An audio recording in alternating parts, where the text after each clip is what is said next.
Welcome back to ICT Learning Series, episode number 13.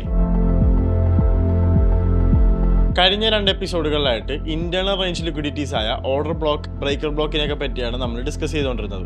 Actually order block തന്നെ രണ്ട് കണ്ടീഷനിൽ നമുക്ക് പ്ലോട്ട് ചെയ്യാൻ കഴിയും. കഴിഞ്ഞ എപ്പിസോഡിൽ ഫസ്റ്റ് കണ്ടീഷനെ പറ്റിയാണ് ഡിസ്കസ് ചെയ്തത്. ഈ എപ്പിസോഡിൽ സെക്കൻഡ് കണ്ടീഷൻ ഓർഡർ ബ്ലോക്ക് എങ്ങനെ ഫൈൻഡ് ഔട്ട് ചെയ്യാമെന്നും അതിന്റെ അഡ്വാൻറ്റേജ് ഇൻട്രാഡേ ആൻഡ് സ്വിംഗ് ബേസിസിൽ എങ്ങനെ യൂട്ടിലൈസ് ചെയ്യാമെന്നുമാണ് നമ്മൾ ഡിസ്കസ് ചെയ്യാൻ പോകുന്നത്. സോ നമുക്ക് ചാർട്ടിലേക്ക് പോവാം. കഴിഞ്ഞ എപ്പിസോഡിൽ ഫസ്റ്റ് കണ്ടീഷൻ ഓർഡർ ബ്ലോക്ക് എങ്ങനെ ഫൈൻഡ് ഔട്ട് ചെയ്യാമെന്നാണ് നമ്മൾ ഡിസ്കസ് ചെയ്തത്. സോ ഈ എപ്പിസോഡിൽ സെക്കൻഡ് കണ്ടീഷൻ ഓർഡർ ബ്ലോക്ക് പറയുന്നതിന് മുമ്പായിട്ട് ഫസ്റ്റ് കണ്ടീഷൻ ഓർഡർ ബ്ലോക്ക് ഒന്ന് റിവൈസ് ചെയ്തിട്ട് നമുക്ക് അതിലേക്ക് പോവാം. ഇപ്പോൾ ബുള്ളിഷ് കേസ് സിനാരിയോ പറയാനാണെങ്കിൽ ഒരു ബുള്ളിഷ് പോയിന്റ് ഓഫ് ഇൻട്രസ്റ്റിൽ മാർക്കറ്റ് എത്തിയതിനു ശേഷം അവിടെ ഏറ്റവും കൂടുതൽ സെല്ലിംഗ് നടന്ന ക്യാൻഡിലെ ഹൈ മാർക്ക് ചെയ്തിടാനാണ് നമ്മൾ കഴിഞ്ഞ എപ്പിസോഡിൽ പറഞ്ഞത്.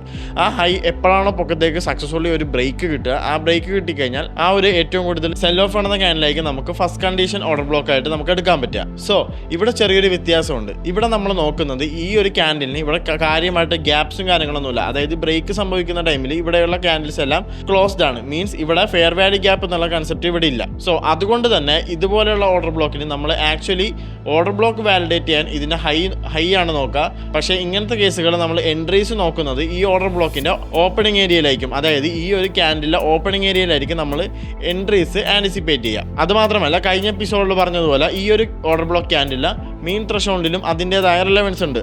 അതെന്താണെന്ന് മനസ്സിലാക്കാത്തവർ കഴിഞ്ഞ ഓർഡർ ബ്ലോക്കിൻ്റെ എപ്പിസോഡ് കണ്ടാൽ മതി, അതിൽ എക്സ്പ്ലെയിൻ ചെയ്തിട്ടുണ്ട്. സോ ഇതാണ് ഫസ്റ്റ് കണ്ടീഷൻ ഓർഡർ ബ്ലോക്ക്.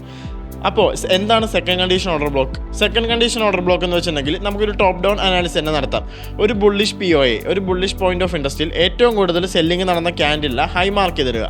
പിന്നെ ഇവിടെ സെക്കൻഡ് കണ്ടീഷനിൽ വരുന്ന വ്യത്യാസം എന്താണെന്ന് വെച്ചാൽ ആ ബ്രേക്ക് നടക്കുന്ന ക്യാൻഡിൽ ഒരു ഹ്യൂജ് ഗ്യാപ്പ് കാണാം. അതായത് ഒരു ഹ്യൂജ് ഫെയർ വാല്യൂ ഗ്യാപ്പ് അവിടെ നമുക്ക് സ്പോട്ട് ചെയ്യാൻ കഴിയും. അപ്പോൾ അങ്ങനെ വരികയാണെങ്കിൽ ഈ കണ്ടീഷൻ ഓർഡർ ബ്ലോക്കിന് നമ്മൾ ഓപ്പണിംഗ് റേഞ്ച് മാർക്ക് ചെയ്യുന്നതിന് പകരം, അതായത് നേരത്തെ ഫസ്റ്റ് കണ്ടീഷനിൽ നമ്മൾ ഓപ്പണിംഗ് റേഞ്ച് ആണ് എൻട്രിക്ക് വേണ്ടി മാർക്ക് ചെയ്തെങ്കിൽ സെക്കൻഡ് കണ്ടീഷനിൽ നമ്മൾ ഈ ക്യാൻഡിൽ ഹൈ ആയിരിക്കും നമ്മൾ എൻട്രിക്ക് വേണ്ടി നമ്മൾ മാർക്ക് ചെയ്തിടുക. നിങ്ങൾക്ക് ഇവിടെ ഒന്ന് അനലൈസ് ചെയ്ത് കഴിഞ്ഞാൽ കാണാം, ഈ ക്യാൻഡിൽ ഹൈയിൽ വന്ന് മിറ്റിഗേറ്റ് ചെയ്തതിന് ശേഷമാണ് മാർക്കറ്റ് ഈ ഒരു upward momentum തന്നേക്കുന്നത്.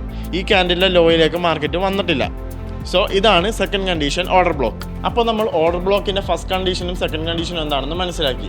ICT order block related ആയിട്ട് എന്തെങ്കിലും ഡൗട്ട്സോ ക്ലാരിഫിക്കേഷൻ ഉണ്ടെങ്കിൽ കമൻറ്റ് ബോക്സിൽ ചോദിക്കാൻ മടിക്കരുത്, നമ്മൾ ഡെഫിനറ്റ്ലി റീപ്ലൈ ആയിരുന്നായിരിക്കും. സോ ICT ലേണിംഗ് സീരീസിൻ്റെ അടുത്തൊരു ഇൻട്രസ്റ്റിംഗ് ആൻഡ് ഇൻഫോർമേറ്റീവ് ആയിട്ടുള്ള ഒരു എപ്പിസോഡുമായിട്ട് കറൻസി പിപ്സ് ഉടനെ എത്തുന്നതായിരിക്കും. Stay tune. Signing off Fouz from currency pips.